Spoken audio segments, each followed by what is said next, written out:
Right, 42 Doug didn't like. Flo Millie at least sounded a bit interesting with a different delivery, but not necessarily my cup of tea. Moray, big fan, think that huge potential, needs some different beats. Pooh Shiesty, are we going to hear any more music from him, seeing as he's could be in big trouble? There was something there that I liked, the kind of darkness to it. Lakea, instantly forgettable Meg Thee Stallion ripoff. Coil Ray kind of sounded a bit like Playboy Carti, wasn't really my cup of tea. 2C, Lil Baby 2, well, Lil Baby 0.5. Blast sounded quite good, decent voice, potential, needs some better production. Ruby Rose, probably awful, but it was just, the beat was so weird that I was kind of captivated by it. Ian Dior, talent, definitely. I don't want to hear that mood song ever again as long as I live. DDG, respect the fact he's a YouTuber, but again, not necessarily my cup of tea when it comes to music, and this is my issue at the moment, guys. I don't know what the XXL freestyle list is anymore. And I don't know if they know what it is anymore, because right now I'm sure there's some industry machinations going on to get some of these artists on that cover, like a Lakea, because seemingly not many people have heard of her. And I know there's the vote for the extra spot, and it's a shame no UK artist has made it onto there, but whatever. It's fine. It's not a UK thing. But this is a website, like XXL, quite often you'll follow them on Twitter, and they'll be talking about, like, happy birthday to Scarface, happy birthday to, like, Andre 3000 or whatever. What's your favourite song? Happy birthday to, like, somebody from the early 90s, you know, fucking pioneer of hip-hop.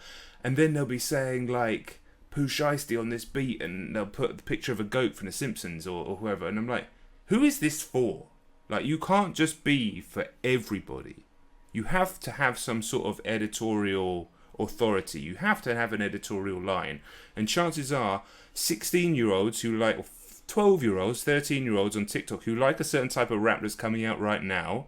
I'm not disrespecting that if that's what they like. I liked a lot of shit music when I was really young. They're not the same people. They don't like the same music as the people who want bars, the older heads and stuff like that. And even the older trap heads now, who came up on Future and Young Thug and maybe getting into Lil Baby and stuff. And I kind of class myself in that, even though I heard these artists later than they came out. And that's a whole separate conversation anyway for my journey in this music. XXL, it's like, who are they necessarily appealing to?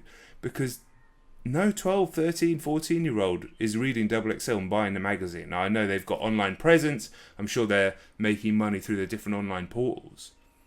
But nobody of that age group cares about XXL. They don't know what it is. They might pay attention to this freshman thing.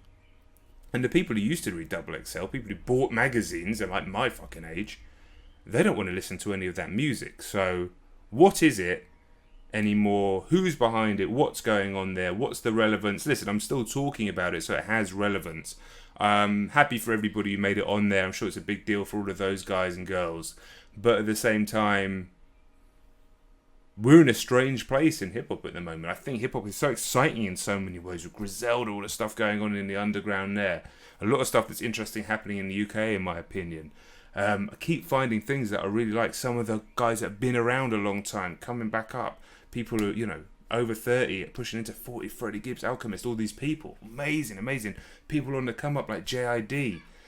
Thrilling. Like, who's going to be the next guy? But when I think who's going to be the next Kendrick Cole Drake, the next guy who's going to make those sorts of waves and do those sorts of numbers, it doesn't appear to be that it's going to be a rapper. Which is a strange situation to be in, because I know a lot of the older heads, the more of the purists, weren't keen on the Futures and the Young Thugs and stuff when those guys came out, close to 10 years ago now, I guess. But I think more people are comfortable with those guys and comfortable with the more sort of pure rap, you know, beats, bars, lyrics and all that sort of stuff coexisting. But now when the production goes to shit as well, and then lyrics aren't really important, and delivery is seemingly not even that important anymore. Like, I know I got a lot of shit for saying the stuff I said about Polo G on my review, but he does slide in front of and behind beats a lot in a way that you could not get away with back in the day. You would not get away with that. And I'm just thinking, we're in a weird place at the moment. There's amazing music, and there always will be amazing music. But in terms of who's doing crazy numbers and who can potentially sustain crazy numbers for a decade, I don't know. Someone just said Lil Baby is staking a claim. I think Lil Baby probably is that guy because he's bridging that gap between coming from the futures of the world and actually people like me are starting to appreciate what he's saying. But right now, someone just said a John Denton freshman list video coming soon. That's a great shout. I might do that. I'll have to think about who would go on it, but that's a great shout. That's a great shout.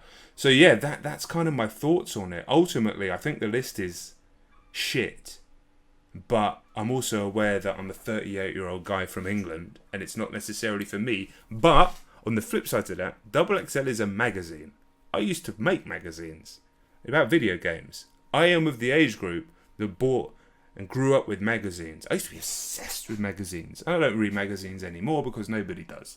And they've moved into the online thing. But they're stuck in between camps at the moment, and I think they're scrambling, dude. I think they are scrambling, and they're not staying true to their own editorial vision, or they've sacked all the old staff and it's all kids writing for it now.